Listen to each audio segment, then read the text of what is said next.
పిల్లలు లేక బాధపడుతున్న దంపతులలో ముఖ్యంగా మగవాళ్ళు వాళ్ళ వైఫ్ ట్రీట్మెంట్ చేయించుకునే లేడీ డాక్టర్ దగ్గర లేదా ఐవీఎఫ్ సెంటర్లో ట్రీట్మెంట్ చేయించుకుంటా ఏ విధంగా నష్టపోతున్నారు అనేది ఈ వీడియోలో నేను డీటెయిల్డ్గా చెప్తాను. నా పేరు doctor Kranthikumar Reddy, consultant andrologist, J andrology and men's health.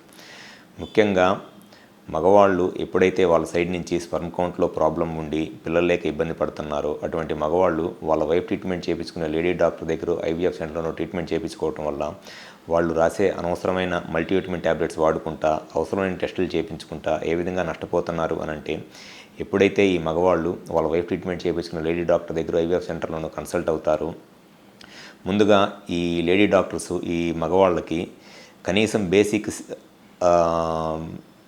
Clinical examination అంటే కరెక్ట్గా అసలు టెస్టిస్ సైజ్ ఎలా ఉంది అనేది ఒక ఫండమెంటల్ క్లినికల్ ఎగ్జామినేషన్ కూడా చేయకుండా సింపుల్గా ప్రతిదానికి టెస్టులు రాసుకుంటా టెస్టుల మీద ఆధారపడతా అవసరమైన టెస్టులు చేపిస్తా ఏ విధంగా నష్టపోతున్నారు అని అంటే, ఎవరిలో అయినా సరే ఫస్ట్ మగవాళ్ళ సైడ్ నుంచి స్పర్మ్ కౌంట్ ప్రాబ్లం ఉండి పిల్లలకి ఇబ్బంది పడుతుంటే ఫస్ట్ టెస్టిస్ సైజ్ ఎలా ఉంది అనేది కంపల్సరీగా చెక్ చేయాలి. టెస్టిస్ సైజ్ అనేది చిన్నగా ఉన్నప్పుడు ఖచ్చితంగా దాని నుంచి వచ్చే స్పర్మ్ కౌంట్ తక్కువగా ఉంటుంది. టెస్టిస్ సైజ్ అంత పెద్దగా ఉంటే స్పర్మ్ కౌంట్ అనేది అంత ఎక్కువగా ఉంటుంది.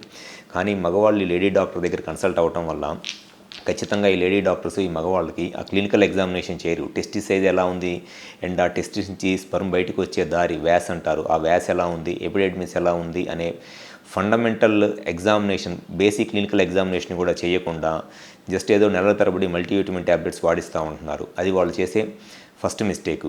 అండ్ సెకండ్ వచ్చేసి చాలామంది మగవాళ్ళలో ఈ టెస్టిస్ సైజ్తో పాటు టెస్టిస్లో వ్యారికోసీల్ లాంటి ప్రాబ్లమ్స్ కూడా ఉంటాయి.